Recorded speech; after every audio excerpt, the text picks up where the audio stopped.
বন্ধুরা রোজার দিনে মানে খায়া কাম নাই, আমার একদিকে ফ্রিজ সাফ করবেন লেগে হাত পুরো ঠান্ডা হয়ে গেছে। তবে ফ্রিজে আমার একটা সুবিধা আছে, সেটা হলো এই যে বরফগুলা বেশি শক্তি ঘটান লাগে না, এটা দিয়ে কোনো মতো গুঁতো দিতে পারি না, গড়গড়া পড়িয়া যায়। এই দেখেন চাপা চাপা কিন্তু সবটি পড়ছে, এটা ভরি আছে আর অল্প একটু আছে, মানে ধাক্কা দিলেই হাত দিয়ে টান দিলে বা ধাক্কা দিলে গড়গড়া পড়িয়ে আসে, যার জন্য বেশি সময় লাগে না। কিন্তু সমস্যা হলো ঠান্ডা প্রচুর। অনেকের ফ্রিজ আছে যেগুলা অনেক কষ্ট হয় ছুটোইতে, কিন্তু আমাদের ফ্রিজে কষ্ট হয় না। এটা একটু কোনো মতো গুঁতো দিলেই চাপা চাপা চলে আসে। ইয়ালে ঠাস করে সব পায়ের উপর লেগছে রে। এইদিকে সুবিধা আছে।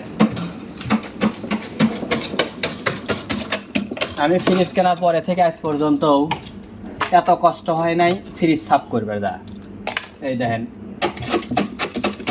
মনে হইতেছে পোলা পাঞ্জে আইসক্রিম খায়, ওই আইসক্রিমের ল্যাব থেকে যে বাইর করে ঠিক ওইভাবে কোনো মতো গুঁতো দিবি করে দেয়।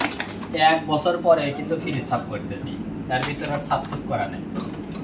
অনেকের ফ্রিজে আছে যখন করে ফ্রিজে মাংস বা মাছ সব কিছু থুইয়া দেয়, তখন কিন্তু একটার সাথে আর একটা গায়ের সাথে লেগে যায়।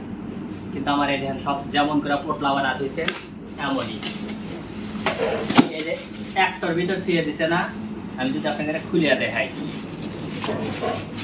এই দেখেন সব আলাদা আলাদা, সব আলাদা আলাদা, সব আলাদা আলাদা। এ কিন্তু ঠিকই শক্ত হয়ে গেছে পাথর, কিন্তু একটার সাথে আর একটার গায়ে লাগে না। আমি অনেক ফ্রিজ দেখছি, ফ্রিজের সাথে যুদ্ধ করে করে একটার সাথে আর একটা ছুটান লাগে। বিশেষ করে ওই যে চেয়ারম্যানের বাড়িতে যা দেখছি, এরকম অনেক দেখছি, অনেক ফ্রিজে এরকম আছে। প্রত্যেকটা পলিথিনই যদি আমরা খুলি তো দেখবেন একই অবস্থা। ওর দাদি কালকে রাতে ছুঁয়ে গেছে। এই যে সবই আলাদা আলাদা, মানে একটার সাথে আর একটা লাগে না, কিন্তু এক পলিথিনের ভিতরে। আমার ফ্রিজটা আল্লাহর রহমতে এইদিকে খুবই ভালো।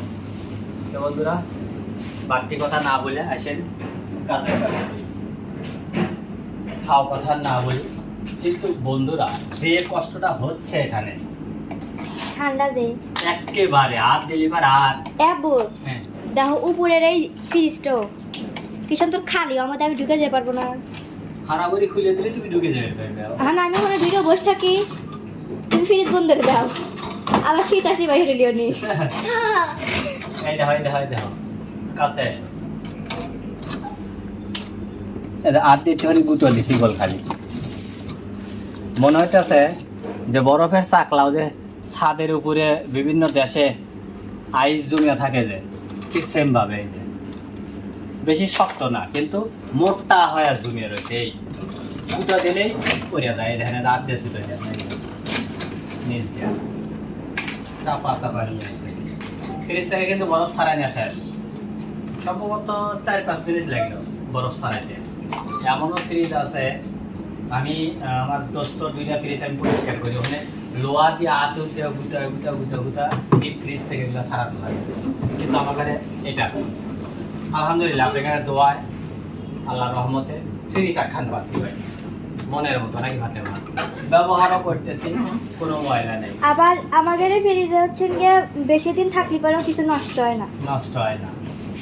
এই যে এখানে জগা আছে, সেই জগা নিম্নে গত বছর হয়ে দিছিল।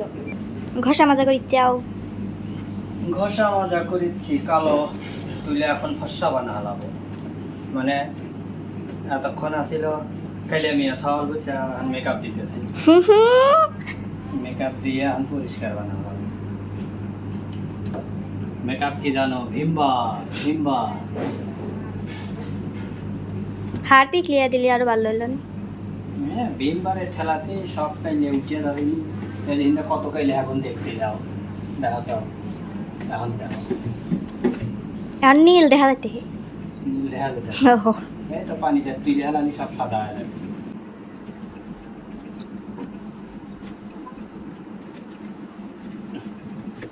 কত কালি লাগছিল।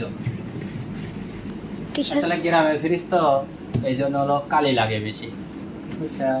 হলো যে ধুমো লাগে, ফ্রিজ টেনে নিয়ে কালি বানা লাগে। হালকা তাও বেশি। বন্ধুরা বাইরে ফাতেমা কাজ করতেছে, আর এই যেগুলো এখনও তোলা হয় নাই, প্রায় 2 ঘন্টার মতো পার হয়ে গেছে, এখনও সব বাইরে রয়েছে। এই যে টয়ে সব ধুয়ে নিয়েছে, এখানে গোসায়া ফাতেমার মা ধুয়ে দিছে, আর আমি এখানে পুরো পরিষ্কার করে ফ্রিজটা চালু করে দিছি।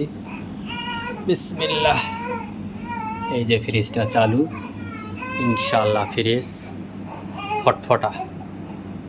এখন ড্রয়ারগুলো ঢুকাবো, একটু হিট হোক, হালকা একটু হয়েছে, কেবল 3-4 মিনিট হলে তো 3-এ পাওয়ার দিয়ে থুসি। হ্যাঁ, এখানে অলরেডি ঠান্ডা চলে আসছে, ঠান্ডা বাতাস বের হচ্ছে, আর একটু পরেই সব খাদ্য ঢুকায় দিব। তো ভিডিওটা কেমন হলো তাই একটু অবশ্যই কমেন্টস করে জানাবেন। ফ্রিজ ধোয়াটা ঠিক আছে কিনা, এইভাবেই ফ্রিজ ধুলে ফ্রিজ ভালো থাকবে নাকি অন্য কোনো সিস্টেমে ফ্রিজ ধুলে ফ্রিজ ভালো থাকবে, সেটা একটু কমেন্টস করে আমাকে জানাবেন, কারণ আসলে আমরা এইভাবেই সবসময় ধোয়ার চেষ্টা করি। তো আজকের মতো ভিডিওটা এখানেই শেষ করতেছি। সবাই ভালো থাকবেন, সুস্থ থাকবেন, আল্লাহ হাফেজ।